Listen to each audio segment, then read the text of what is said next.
our special guest today, Jennifer Nicole from the Porsche Experience Center right here in Southern California. Hi, Jennifer. Hi, how are you guys? It looks like you're not at the Porsche Experience Center right now, are you, judging by that background? I Unless it's am a very not. homey place there. But Yeah, well, this is my makeshift office, so you can see I have some car memorabilia and some fun swag above me. But yeah, it's trying to make it a little bit feel like my office when I'm working from home. So when I get on calls, I can still feel like I've got my automotive touch.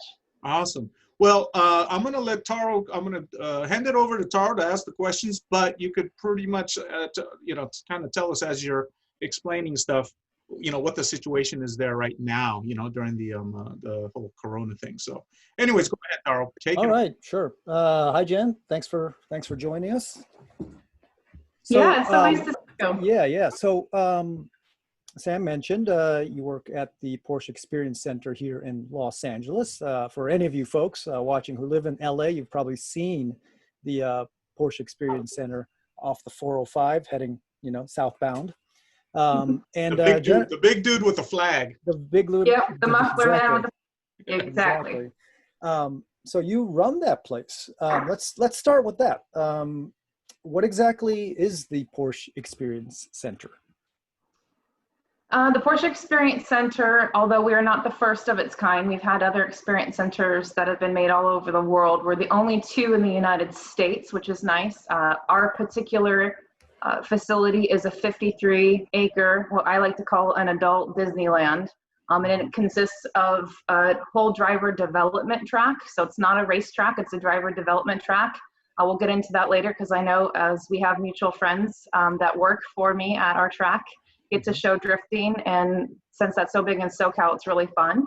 But we have a really cool driver development track. We have a cafe, we have a restaurant that's really, really good. It's called 917. Our cafe, Speedster Cafe, a simulator lab with virtual racing as well, which is really cool. And we have a unique thing in LA that we are actually connected to Porsche Motorsport. Mm-hmm. So we have their headquarters that moved over to Santa Ana some years ago when we opened, and they're also headquartered with us. So we get to see kind of them working on historical racing engines, everything from 917s to you name it. So it's really, really cool there. We have a new vehicle delivery lounge. So we're actually delivering vehicles to guests now, which we started a couple years back, and it's been a really great program for us. And then we have a retail store. So that's the restaurant that you can see in the image there. Oh, I'm getting ahead of ourselves. Yeah. So it's a really cool playground. It's a lot of fun. Everyone's welcome. You don't have to be a Porsche owner to be there. You don't have to worry about us pitching you on cars because we're not salespeople. This is directly from Porsche Cars North America. I work directly for corporate. So this is an easy sales tool. I always tell people butts and seats sells cars. We don't. So it's just a really kind of fun place to learn what our cars are capable of doing and being more of a brand advocate because it's such a lifestyle brand. As you've probably all been to Run Sport or you've seen Run Sport, you know about Run Sport, and you can see just the testament to our brand that we're not just about, cars that go from point A to point B. It's really a lifestyle, and this is definitely what the center provides. And I'm all about that lifestyle. So for me, this is just like a total dream job.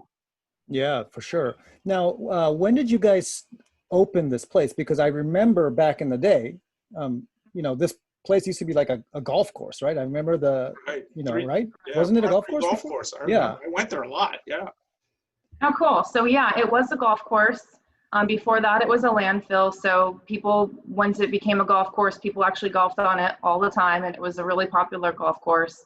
At some point, the parking lot that is kind of in that south corner there that you see, that was an apartment complex even before that. So it's definitely had its fair share of occupants. But now with what we have, this is actually a shot that was taken in 2014 when I first got hired. So this is 2013 because in 2013 we had grass still, and then we kind of bulldozed the whole land, and then this was shot. So it kind of gives you an overview of just how big that 53-acre playground is. And what we were working on there to stabilize. So that's the now shot of what it looks like. You can kind of see how the track layout there is. Yeah. The two red things I can point out is our epoxied wetted modules, the kick plate, which is what looks like the eye, which is in the center. There's only two of those in the United States. It's super fun. The idea is that you drive over that. It's a hydraulic kick plate that's flush into the ground, and as you drive over it, it sensors your rear wheels, and it kicks your car into a 360 spin, which you have to correct. So it's a lot of fun there. And then the J for Jennifer is our ice hill. Oh, that's Jennifer. So I'm Okay. going to throw that in there real quick. No, it's not that I developed it, but I think it's really funny and ironic that there's a J there for Jen. So you can see the car at the top of the hill. It really is an interesting way to learn how to drive in what would we basically simulate here as black ice. So, you know, if California, if you've been born and raised here, if you've been here long enough, like all of us have, you know that pretty much when it sprinkles, it feels like Carmageddon and people don't know how to drive. So these wetted modules and things really learn or teach people how to understeer, oversteer, what it feels like in black ice, what it feels like when the car loses control and how to regain that control and all those good things. So it's a really fun track to learn and develop on. And in that background there, you actually see the low friction circuit, which is my favorite. We have some really great drivers like Dai Yoshihara and Kyle Mohan and Pat Mordaunt and Casper Canule and so many others that are in or have been in the Formula Drift series. They love that circuit as much as I do. You can learn how to basically connect those corners into a drift, and it's a lot of fun to drive on. And do you see like Dai and the gang, you know, taking their, you know, cars around during lunchtime, kind of, you know, causing some havoc out there? No, they know better, but they do a lot of training. They're always coming to me, Jen, we need more training. And even to our chief instructor and the rest of our team, you know, it's always about safety. Our goal since number one, I obviously have an automotive background that not everyone knows about. Our ops manager comes from Germany. He was actually one of the instructors in Leipzig at the Porsche Experience Center there before he came over. You know, our chief instructor, he comes from a vast knowledge of car and handling and working with different manufacturers and working on different racetracks. So we're all about safety. So really, when it comes down to our drivers, when they say that they want to go out on track, we're totally for it as long as we do it in a training sense. And it's definitely important for them to be able to do all these things like the back of their hand, because we want them to be able to do these things with their eyes closed, essentially. Yeah, and I'm sure these guys with drifting experience, I mean, it's all about car control. So their experience on the track probably translates over to, you know, what you guys are trying to teach over at the center. Exactly. Yeah. So tell us about some of the folks that we're seeing. Is this an event or is this what was this? That was our 70th year anniversary in 2018. That's just the team shot. You can see there, we don't often get shots of all of our team. That's actually not all of our team. We have over 160 people that work for the Porsche Experience Center, but they're in part-time, full-time, and salaried roles. So it's kind of different in how we do those things. But in terms of events, it's so hard to get everyone together. And you have our security and our workshop technicians, and even Jeff Swartz in that photo there, a lot of our drive team and our cooks. And so it's just kind of nice to show that that we are such a team, and I'm hopefully crossing fingers that we can get them back to the Experience Center soon, because we're running on a pretty lean team right now. So what's going on right now in the days of COVID and coronavirus? What are you guys offering right now? Yeah, so that's a great question. We actually reopened in June. We opened June 5th, and we started with our new vehicle delivery program on that Friday, which was great. That was pretty successful. You know, we opened originally knowing that there was a lot of things that were gonna have to change, and we were just in the midst of doing a Taycan launch. So of course the Taycan comes out, it's super exciting, it's LA. People have been wanting this car to come out for so long in March. We were super happy that it was able to be something that we were doing at the PEC. We had 1,800 people that were slated to come through from all over the United States. And as we're going into it, boom, shut down. And so we had to tell everyone, you know, go ahead and cancel your flights and stuff. So when we were shut down and everyone had to start teleworking, and, you know, you're looking at cooks and drive coaches and all these people that wouldn't normally, you know, services are rendered at the Experience Center. They don't necessarily work from home. So we were kind of working on all these different plans. One of the ones that we wanted to put forward to the board was actually the Porsche owner experience, which I know that we can talk about today. So the Porsche owner experience is something that we wanted to do for literally since I got hired in 2014. Everyone asks about the owner experience. That's actually a picture from July 16th when we were able to realize that And what that was, you know, people always ask, the number one question that we get asked is, can I drive my Porsche on your track? Mhm. And we've never been able to do that. So one of the things that during COVID, when we were closed and we were trying to rack our brains on how this new concept was going to be, what we were going to be able to offer at the Experience Center moving forward, how we were going to do it, we came up with a different concept. So we used to always do one-to-one coaching. So that would mean that when you're in a car, you're with an instructor, and that car and that instructor is right by your side. You have the same car, you have the same instructor the whole time for the 90-minute duration. You know, you swap seats every once in a while, so an instructor can show you a module and you can drive that. And then when you get done with that, you'll swap seats and then you'll get back and you'll start driving it.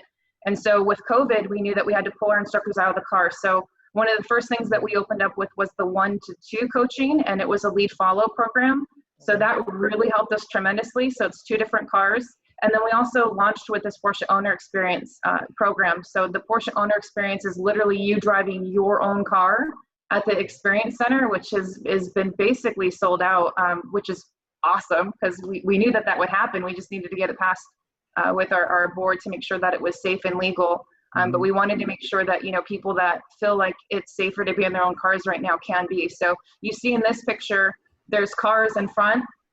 And those are our cars, those are our PEC cars. And then you'll see that like the Ruby Star car there with Lisa Taylor. And, you know, we had a lot of GT3s that day, which is really fun. And you can see it came into the far left.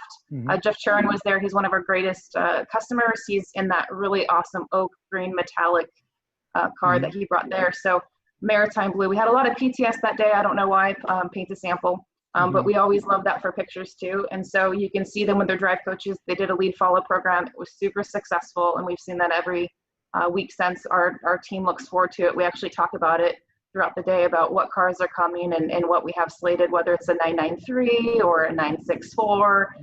We had a really cool 964 Turbo S come last week. So, you know, you're looking at what, a $500,000 car coming and driving on our track and getting on our wet modules and doing some cool drifting action, which is super fun. So we've been doing a lot.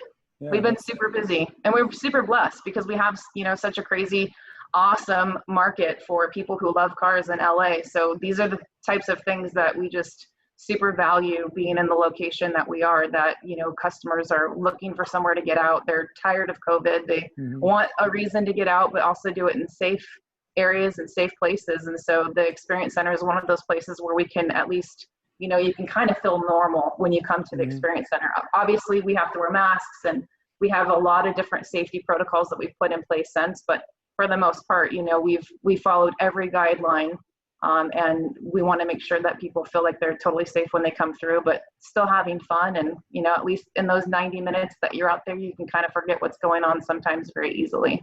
So Jennifer, real quick, Tara, before we go on, just for people who don't know what the Porsche Experience Center is, during normal times, can you explain, is it someone who wants to just take some driving courses in a Porsche? Do they sign up, you know, what for packages, or do you have to be a Porsche owner or a customer to be able to visit this place? Can you kind of describe what exactly and who exactly the Porsche Experience Center is for before we get into too much into the other stuff? So just people, so they know.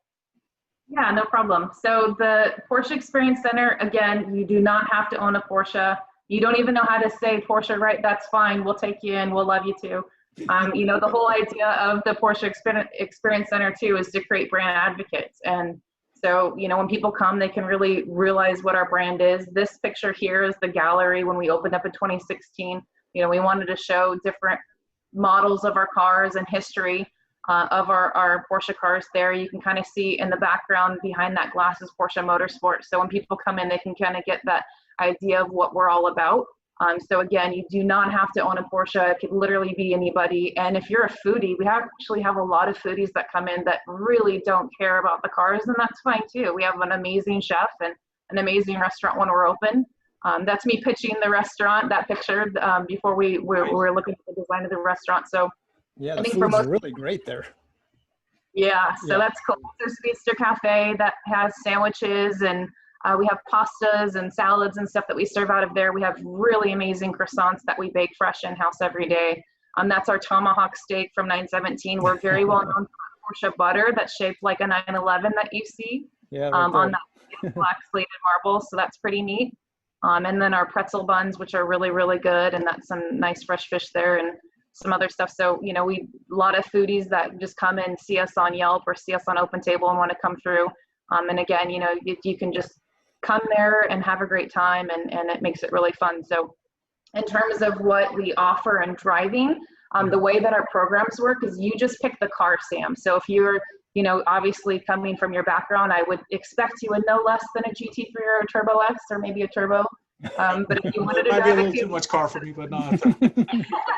yeah, you know, you should be driving the Taycan right now. Let me tell you, that is a mind blower. I have not driven the Taycan yet, but all my journalist friends that have said the thing is just amazing.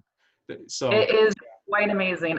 That's actually my new favorite car. Yeah, look at the smoke on the tires on an electric car. It is so cool. That is not even edited. That is actually us driving on the track. That car has so much torque. It's so impressive. And it's just, honestly, it's amazing. I'm not an electric person. I have a 1963 Porsche that I drive, and I would probably daily drive it if it had air conditioning.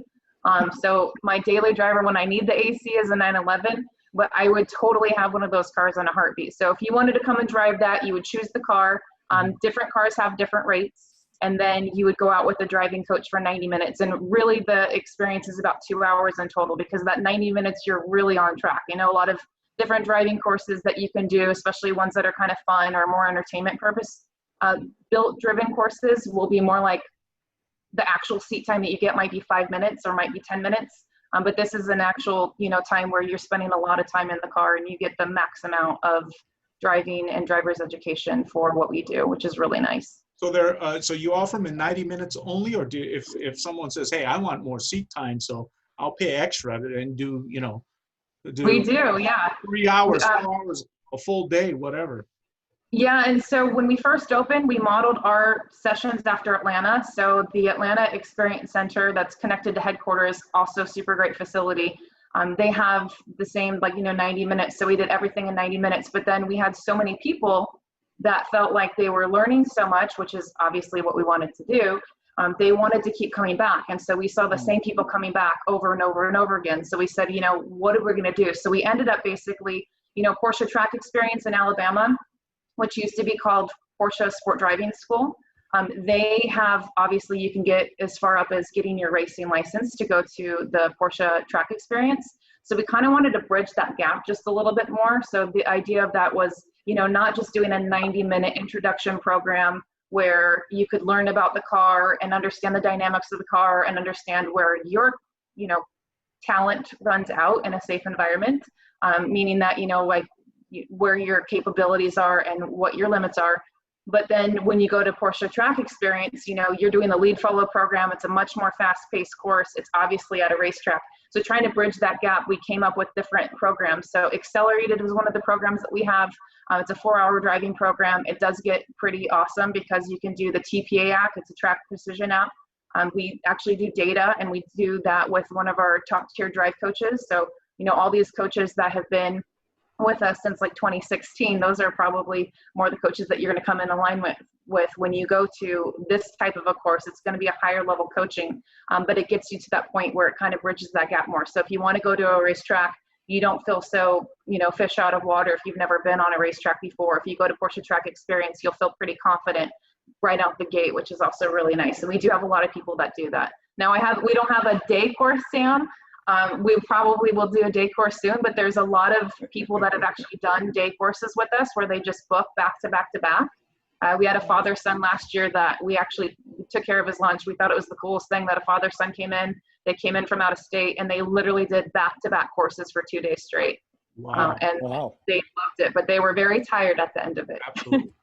So, you know, anyone who wants to know what, you know, the costs are, I'm sure they're broken down at the website, right? Yes, correct. Yeah, everything you can find is on PorscheDriving.com.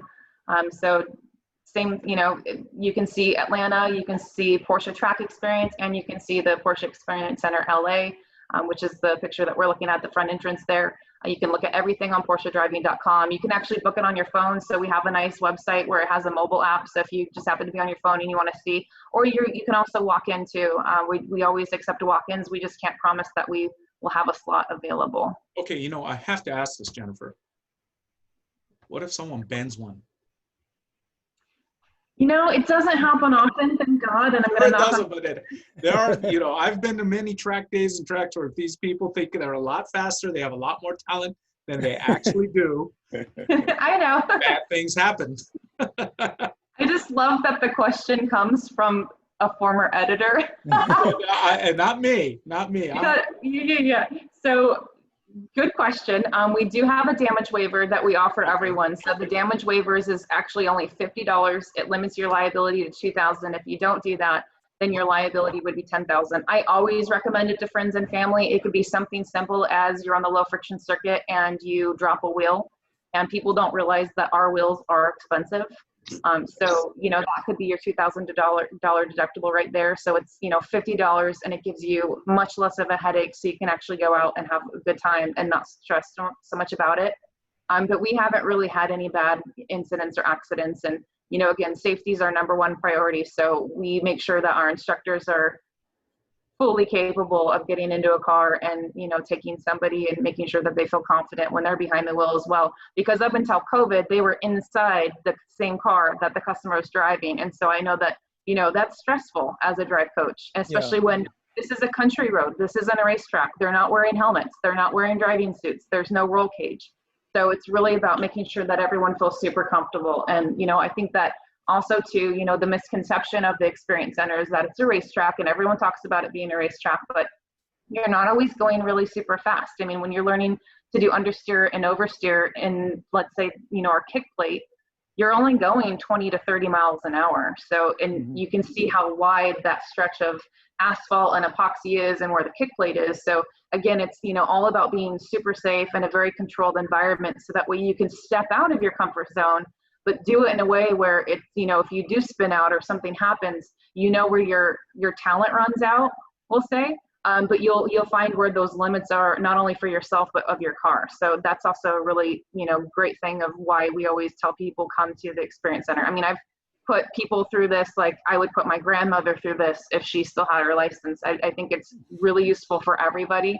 And you can learn something that you could use in everyday life, as opposed to, you know, people thinking that it's a racetrack and you'd only use these skills on a racetrack. These are things that you can literally apply to everyday driving. So wait, you know, I'm not too familiar with the courses, but there's no helmet required on any of them? No, because it's not a racetrack. So these mimic free roads. And then, you know, you look at our low friction circle, that's a smooth concrete surface, and then it's wetted. And then if you look at our low friction circuit that we talked about earlier, that a lot of our drift drivers, Formula drift drivers like, that's again smooth concrete, and then we actually put flour down to make it extra fun and special. Then we have our epoxy surfaces, which is the ice hill, which is the J, which is, you know, smooth epoxy surface wetted. So you're not going to go that fast, even if you were trying to go fast, because your wheels are just going to be spinning, and then you lose control, and then it's the whole, you know, it defeats the whole purpose of the exercise. And then with the kick plate, same thing. So really where you can get speed, if you were looking at this picture, you can kind of see, if you look into the far left side, you can see the acceleration straight, and then it goes into a carousel at the very end of that, at the tip of the track. The acceleration straight we actually do launch control on, and then the carousel is actually an exact replica of the Nürburgring in the Nürburgring carousel in Germany, which is super cool. Is so it that small? Is the carousel actually that small? It's probably wider. I'll bet you the banking and everything's the same. Massive. It's a 33% banked curve. It's the exact same. When we were doing the construction of this is how German perfection we are, which I love. But when we built it, we actually had somebody come and test it, and they said that when you go onto the carousel in the Nürburgring, those plates, the way that they're plated, you can fill it. And we couldn't fill it enough. So they actually tore it all the way up, and then they redid it again. So then we had somebody come out and test it, and they said that's exactly the way that it would fill if you're at the Nürburgring. So we like to say that we have a piece of Germany right here in LA. Can I go graffiti it? Yeah, minus the graffiti. We thought maybe doing some crayon chalk, like, you know, for anniversary, but it would be probably people out there all day wanting to do that. So we'll keep it clean. Taro, did you do any courses here? No, I've shot there before though. We shot something with Di before. Okay.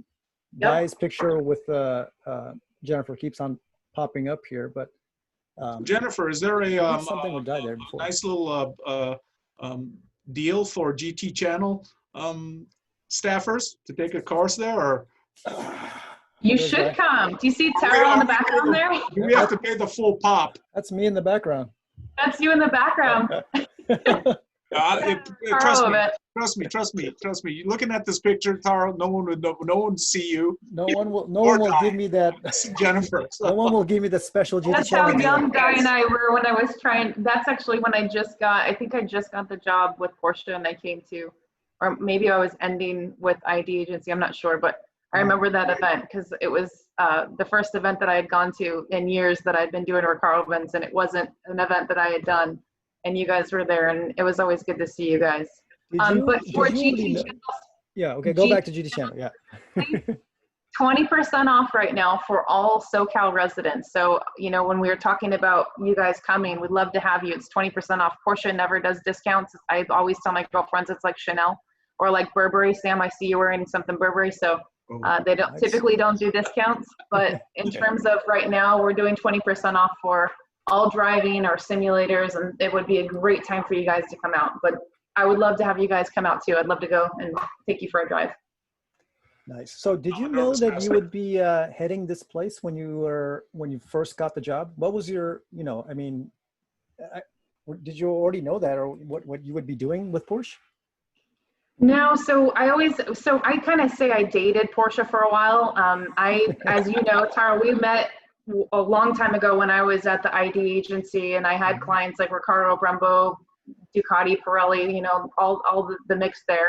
Yeah. And that's the war room. So if you want to stay on that for a little bit.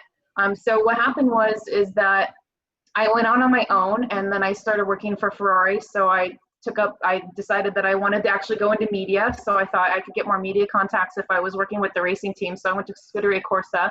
Started working for them, did PR for Exotics Racing. So there's another picture of us from Exotics Racing. That's right. That's right. Images, with Sam Dew from Super Street at the time and some other friends. And, every time that somebody from Porsche would come out and they'd be scouting the area of where they wanted to go, because they were talking about an area in more like the Inland Empire area. I was hoping, because there was a lot of rumors that they were looking at El Toro. I thought that would be really cool because it's in Orange County, and that's where I ultimately wanted to see myself be living. And then also in this place in Carson. So every time they'd come out, I'd kind of just, make sure that I was always up and around and available to grab lunch and kind of ask them what's going on. They asked me a lot about what I did in my background, because I do a lot of events at the time, PR,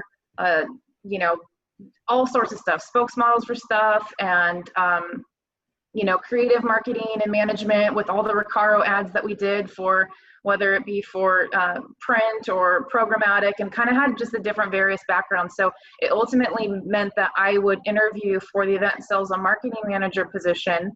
And then in that position that I was hired for in 2014, only a few months later that they decided after hiring me that there was going to be a delay in the Porsche Experience Center Los Angeles opening, because we were when I got hired in 2014, we were supposed to actually open in 2015, spring of 2015.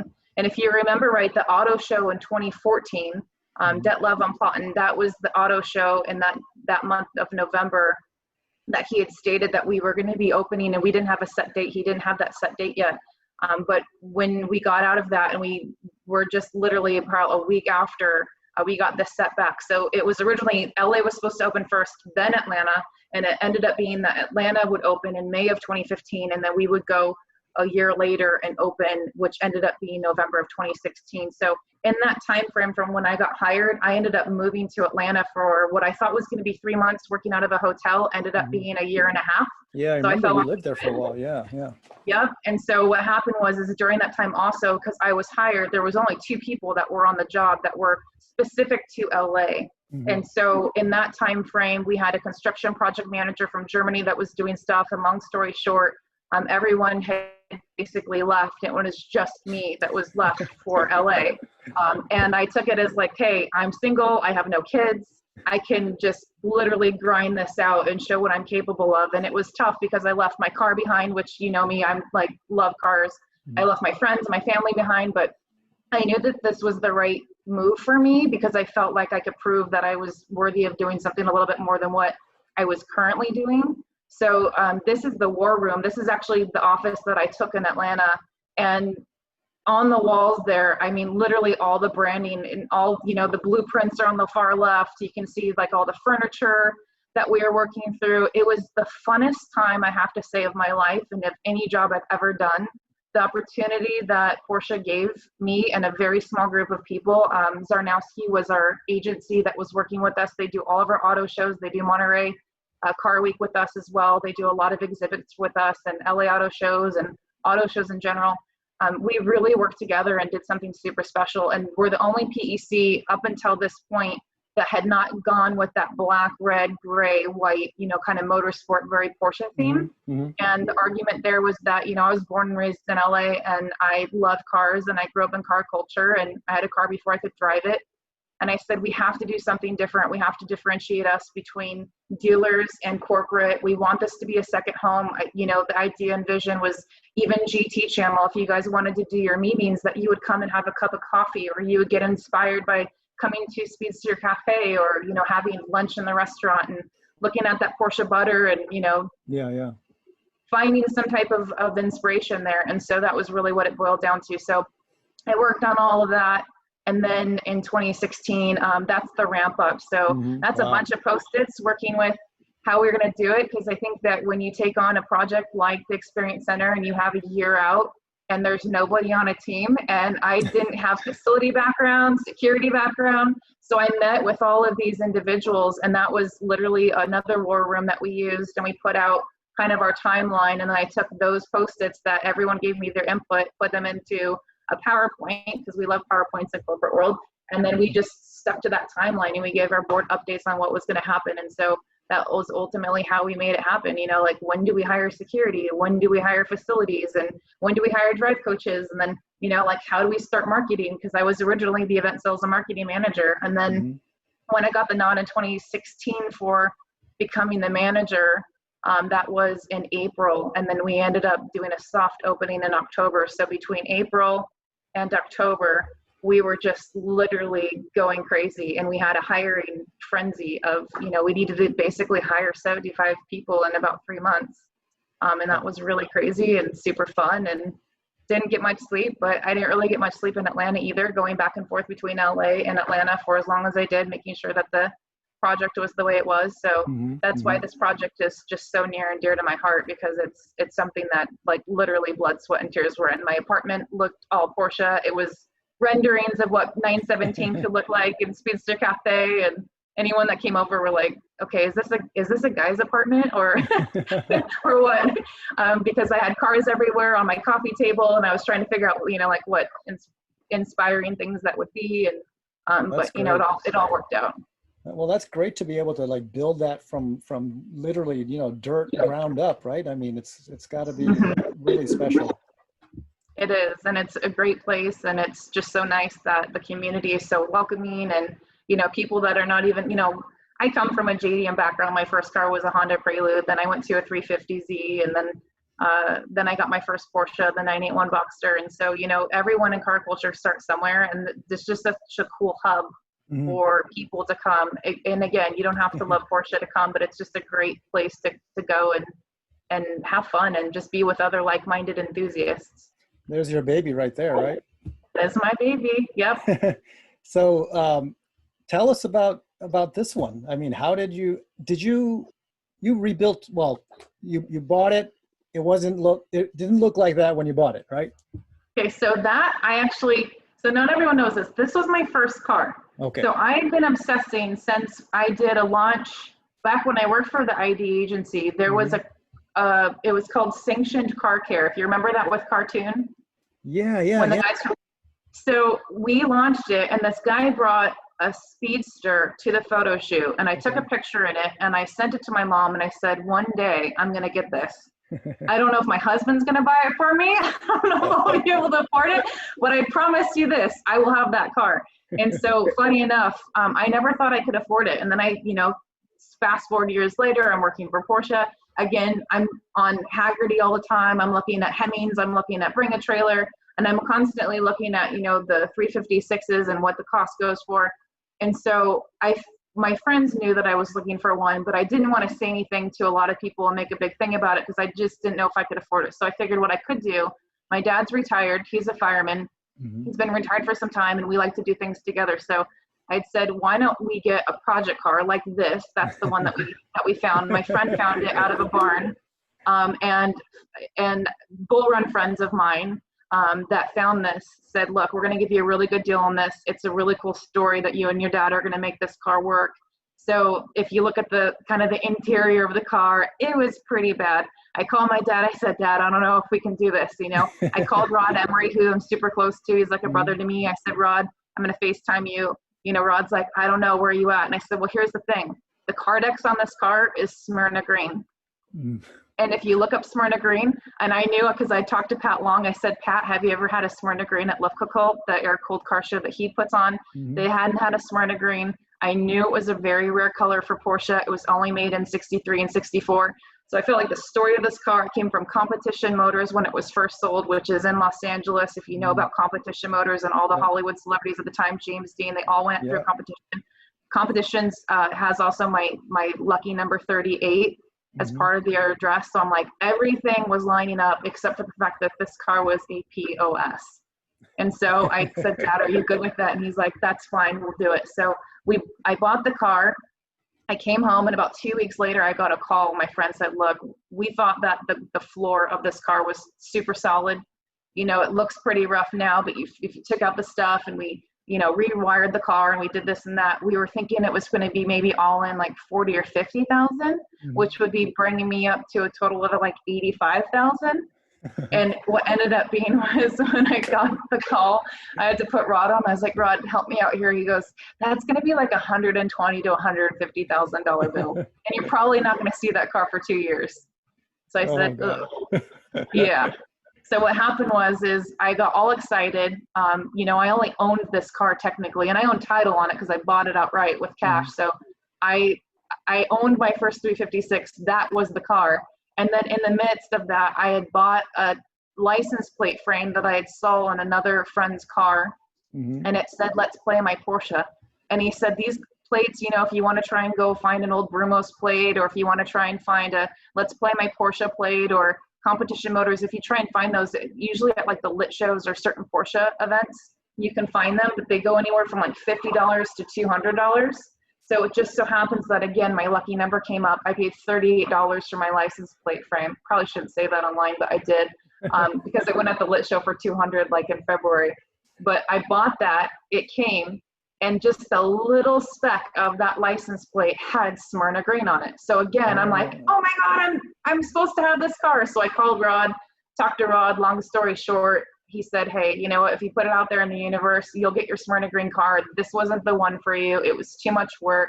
You know, he buys projects like this and makes them what they are, and they become Emery specials or outlaws, and it would have been too much for me. So he found me the car literally within a week. This guy was walking in Santa Cruz. It was 2 months before Run Sport.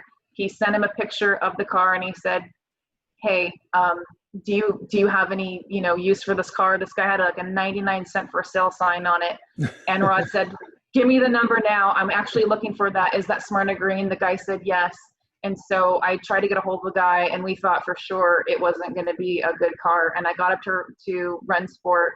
I left my team because we drove up there, and I said, I'll be back. I might be another 356 owner again in about a couple hours. So I took a flashlight, and then I literally saw that, and the sun was already setting. It was super hard to see the car. That is not the way that car looked like when I first bought it by any means.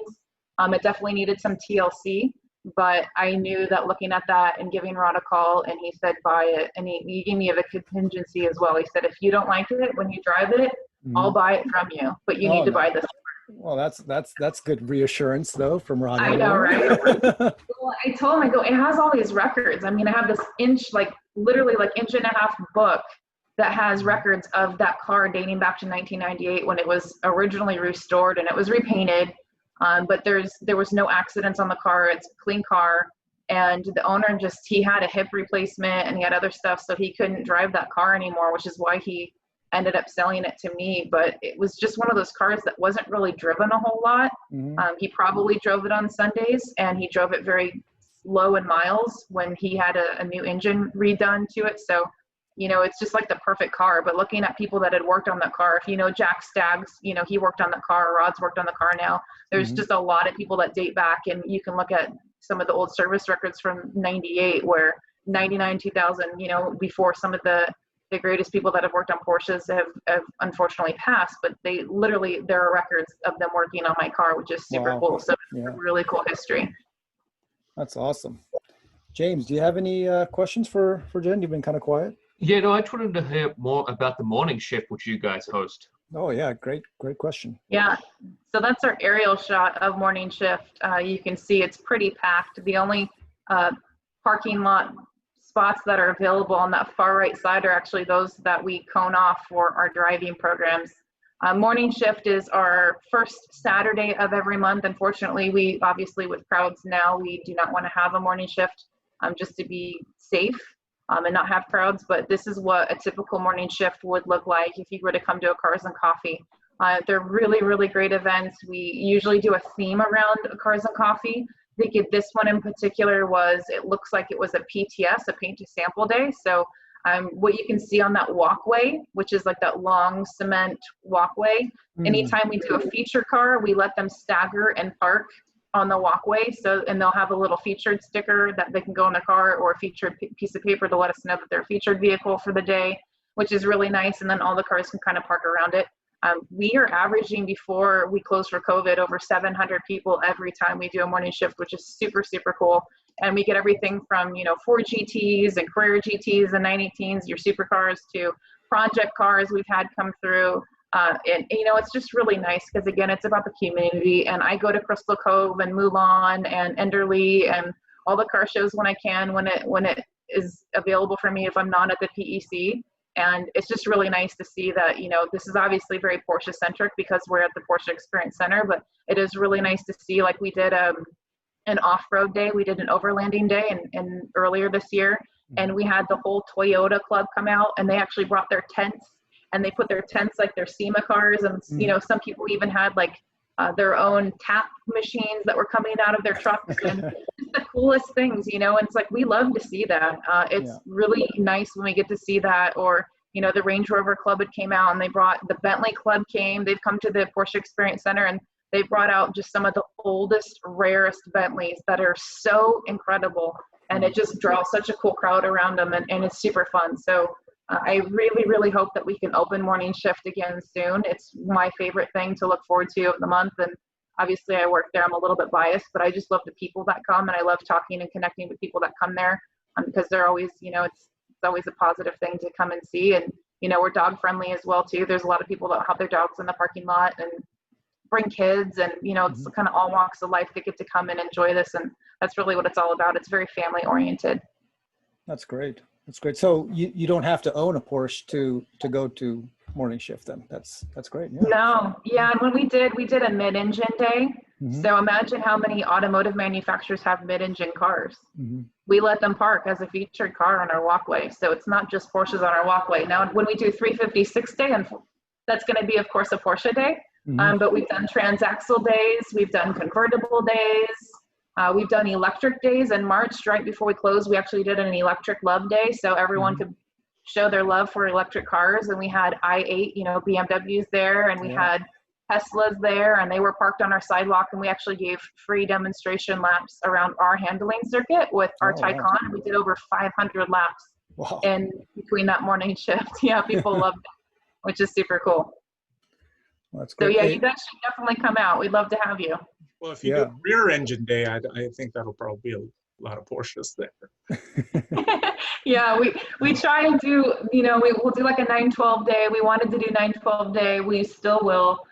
You know, GT day. We've done a motorsports day, paint to sample. So, you know, we try and we were doing things that were more, some of them are more Porsche specific if we do like a 912 day or a 914 day. But if we do a transaxle day or something, or, you know, an overlanding day where you've got the Range Rover Club that also shows up, and, you know, they just got some really cool stuff out there. So we're definitely, you know, we're an inclusive brand. We want to make sure that everyone knows that, hey, it's open to everyone. We love everyone coming through, and we like the diversity that we have. Awesome. Great. Do you have, you know, we'll wrap this up pretty soon, but do you have any advice for young women who want to work in the automotive industry? You know, you've been in it for a while. True. Don't sit on the front hood of a car is a good one. I say that jokingly, but I always tell my friends first and foremost, if you're looking at getting in the automotive industry, just, you know, make sure that you keep it classy. Oh, you know, that's what you meant. Okay. right? I didn't know that. Okay. So don't do that. No, you know, there's a lot of things that, you know, I think that there's room for everyone. And if you can figure out where your talent really lies, you know, when it comes to events, not all guys like to run events. And if you think about what we do, we're open 252 days out of the year. And we did over 800 events last year at the Porsche Experience Center alone. So we're a huge event-based business. And when you think about Porsche, you think about cars and you think about track. But we also have the simulator lab, and we have the restaurant, and we have all these different facets. And I think with women, we're so good at multitasking. And there's so many women that actually work for Porsche. It was, quite honestly, I was more shocked at that when I first worked for Porsche Cars North America, because when I went to headquarters in Atlanta and I saw the amount of women having my background and working for all these different automotive companies before, and I was usually always working with men. Whether it's journalists or, you know, looking at all the companies that I have on, you know, my portfolio, I would usually always have a male boss to look to or something like that. And when you look at Porsche, we are so, we're really good about, you know, finding talent and not even discriminating for what they, I mean, look at me, I'm not a 50-year-old man in my role as a general manager running the Porsche Experience Center, which is the second largest investment that Porsche Cars North America has made since they opened the Experience Center in Atlanta. So I would say for any young women out there, if they want to go for it. And, you know, don't be shy, but treat it like any other job. I don't look at myself as a female in a man's world so much. I don't like doing female events all the time, because I feel like, again, if we're saying that we are feeling excluded, I don't want us to also exclude men from coming to our events. I think, you know, there's room for everyone, and it's just about finding your passion and going for it. So if you want to get into it, then get into it, but just make sure that your social media is on point, and that, you know, people can't later on go back to you and say, well, hold on here. We're sitting on the hood. Yeah. You know, because the problem, it's, you know, it'd be the same thing if a guy got into a women's world or something. It's you have to show credibility. And I think, you know, the easiest thing is we're all human beings, and we all take a look at each other and, you know, say like, okay, well, I wonder if that person can do that Rob, that role. I get it a lot. I actually get it from women, and, you know, they always, some of them have come up to me and said, well, I just thought you were, you know, a pretty girl running this, and I didn't know exactly why. And that's totally okay. I you know, I get it. But I think as a woman, you know, we have a lot of room for doing things in this world, and there's a lot of really cool things with running in the automotive world. I love this job. I love Porsche. I love automotive in general. That's why I've worked in the automotive industry for as long as I have. And I think that everyone has always embraced me for whatever reason. And, you know, I just always took it very seriously and wanted to make sure that whatever I did and however I did it was always super professional. I think that's the best advice I could give anyone, is just, you know, know your strengths and find your passion and go forward with it. And don't think of it as, you know, being a woman in a man's world. Just think about it feeling comfortable in your own world. Well, that's great. Great inspiration. I'm so proud of you. Hey, and where can we learn more about the Porsche Experience Center? Give us your plug. For sure. I was going to actually plug Sam's book that I just bought on Amazon too. Awesome. Thank you. So you're very welcome. So my order is, so first of all, www.porschedriving.com. You can find everything from what you've got pulled up there. You can see the Porsche owner experience is something that we're advertising, but you can find everything that you need to know about Atlanta, Los Angeles, Porsche Track Experience, and even some of our other programs that we have. And then we also have an Instagram page. So if you want to follow our Instagram, it's just PECLA is our handle. And then also Restaurant 917 if you're a foodie. And then if you don't know already, I'm just pulling this up here. Prototype is in the mail, which I'm super excited to receive. I'm going to be receiving it tomorrow. It looks like this if you haven't seen the there you cover go. there. Jennifer, I've been plugging it enough here, so. But thank you. All But of if our you read it listeners and you have. like it, please let me know. Okay, I think you'll I like will, for sure. Yeah. it. Yeah. And you are at GI Gen on Instagram as well. Everybody. Yep. There's my car. There's my new handbag that I use, which is super cool, and some fun photos there. So I haven't been at the PEC much, so I haven't actually been able to post too much. But yeah, you can follow me at GI Gen, follow the PECLA, follow Restaurant 917. Of course, we follow all of you guys, and we look forward to having you come to the Porsche Experience Center soon. Would love to have you, especially right now. Tell all of your friends 20% off for all Southern California residents. And, you know, other than that, if you have a Porsche and it's 1990 or newer, you can come and drive it on Thursdays at 4 p.m. in our Porsche owner experience. This Sunday is actually our first Sunday. We're doing our first Sunday ever, having been open for almost 4 years now. So our 4-year anniversary is in November. I can't believe it's going so quickly. Wow. But we'll now be starting the third Sunday of every month will be our Sunday opening, and we will have our Porsche Young Driver experience that will happen during the morning. It's a 4-hour program, really good. We're super excited. We're almost sold out for this Sunday, and we haven't even actually posted so much of it on social yet. And then afterwards, the afternoon will be regular retail. So really looking forward to that on Sunday. I'll be there on Sunday just to see how it's going. And we've spent a lot of time working on our Porsche Young Driver experience, and I'm looking forward to having some of the younger drivers behind a Porsche car to see how that works out, but it should be a lot of fun. That's great. That's great. Everybody go visit the Porsche Experience Center in LA. Go say hi to Jennifer if you see her. Yep. And learn all you want on their website, and follow them on Instagram and other social outlets, please. All right, Jennifer, thanks for being on our show. It was great fun. Thank you. Hey man, my computer crashed, so I kind of missed all the good stuff. You're So gonna have to rewind and watch, Sam. You're gonna have to We subscribe. talked about you driving the rodeo or the rodeo to the Porsche Experience Center for morning shifts soon. oh well, I was this close to having a 997 right before the Corona thing, and well, you know, I was just you will. so close to buying it. So oh well. I hope you do. That would I be will. super I'm gonna have a 911 soon. As soon as perfect. Come visit. Definitely. Awesome. Well, thank you guys so much. All right. Appreciate No, Checking thank you, in. Jen. Appreciate it. it. Awesome. It's been a lot of fun. Thank you. Thanks, Jennifer. Hey, James, why don't you give us the Zoom so people can see Jennifer here? It's just been the Oh, geez. damn screen the whole time. Switch back and You're forth. fine. Right? Is it back and forth? It's He back wasn't. now. It was like his dang screenshot the whole time. So, anyways, Oh, but anyways, Jennifer, thanks so much. Awesome. yes. And All we'll right. see Take you at- care. Stay healthy. Yeah, you too. Get Thank your you. Porsche and then come play. I definitely will. We'll see you there. All right. Take care. See ya. Bye.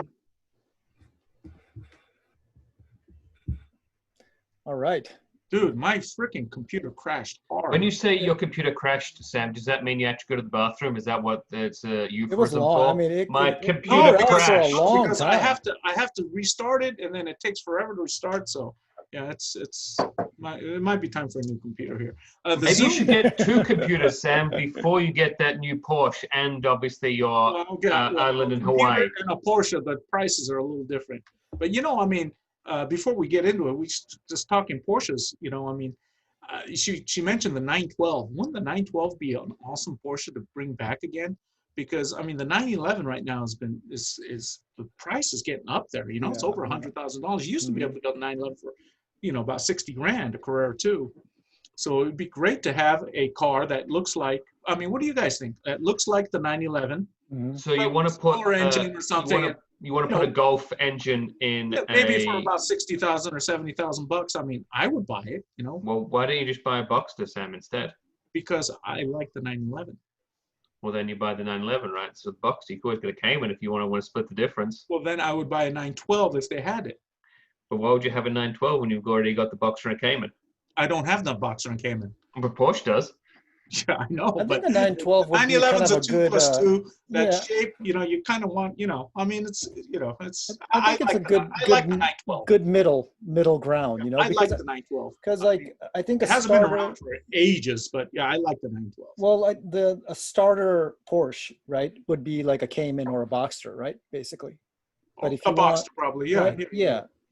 But if you want something a little bit more, you know, And plus, those are two-seaters, right? The 911 is officially a 2+2, even though, you yeah. know, as James will point out, you can't get anything in those rear seats. So, yeah, but no, I like the 912. Did she say what her like favorite Porsche of all time was? Do you guys have a favorite all-time Porsche? Race car or a production car? Besides the 917,